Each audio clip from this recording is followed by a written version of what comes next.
Seguimos con la clase 4.3 llamada función f de x igual a menos a x al cubo con a mayor que 0. Y tenemos el problema inicial. Con la gráfica de f de x igual a x al cubo realiza lo siguiente.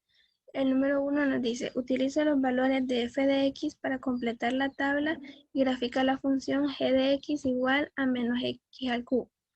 Y tenemos los valores en x y los valores en f de x. Y vamos a encontrar los valores para g de x. Tenemos la solución. Los valores de g de x son el resultado de multiplicar por menos 1 los de f de x. La tabla queda de la siguiente manera. Acá es lo mismo que se hizo en la clase pasada, solamente que ahora el valor de a es un número negativo. Entonces, acá tenemos que f de x es igual a x al cubo y g de x es igual a menos x al cubo.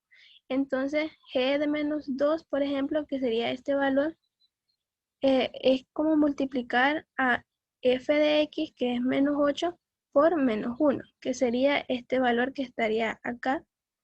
Como acá hay un menos 1, entonces por ese menos 1 es que se va a multiplicar. Lo mismo que hacíamos en la clase anterior, que lo que estuviera acompañando a la x lo multiplicábamos por ese número. Entonces acá es lo mismo, solamente que es un menos 1.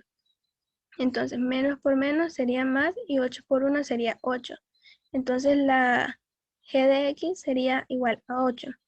Y por ejemplo g de 2 positivo, que es este último número, igual es como multiplicar la coordenada de f de x, que es 8, por menos 1.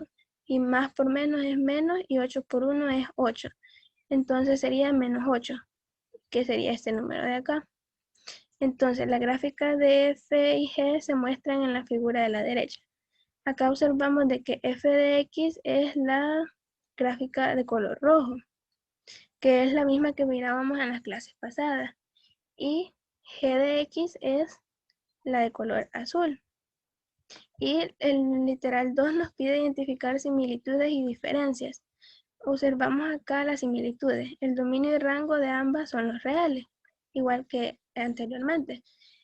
El literal B nos dice que las gráficas tienen la misma forma y pasan por el origen. Es decir, de que todas tienen forma como de media parábola y luego otra media parábola. Y ambas pasan por 0,0. Y sus diferencias. Dice que todos los puntos excepto el origen no coinciden. Y si x es menor que 0, entonces g de x está sobre el eje x, mientras que f de x está debajo del eje. Y si x es mayor que 0, entonces g de x está debajo del eje x, mientras que f de x está sobre el eje.